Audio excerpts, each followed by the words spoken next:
intervyuga keladigan talaba nimaga e'tibor berish kerak? Biz kimni qabul qilamiz? Va javob berishda nimaga qaysi nima deydi? Va javob berganda nimani o'ylab javob berish kerak?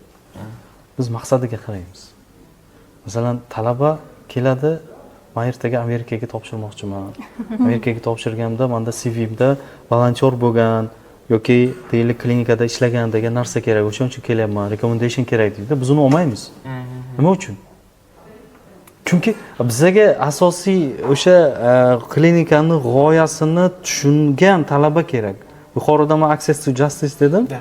Ikkinchi tomoni ham bor-da, buni pro bono deydi.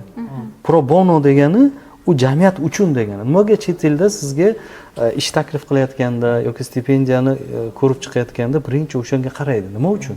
U faqat o'zini o'ylamas ekan, u jamiyatni ham o'ylaydi. Jamiyatga ham nimadir berishga hech bo'lmasa vaqtini sarflashga tayyor ekan degan xulosa bo'lishi kerak.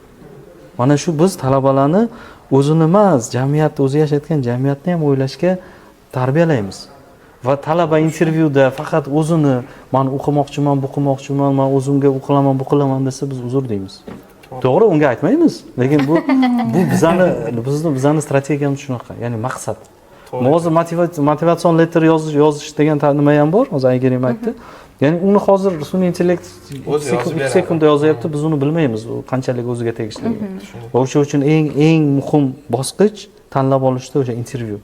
Va intervyuda biz kerak bo'lsa, talaba 3-kurs bo'lsa, men odatda o'sha fuqarolik kodeksidan savol beraman-da. Shartnoma bitim, qarz masalan, aytaman, $10,000 olganman-dan deyman. Hech narsa yo'q, ikkita guvoh bor deyman. Keldi, nima qilamiz deyman.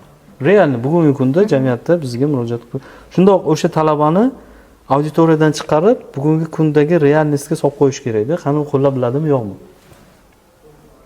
To'g'ri aytasiz.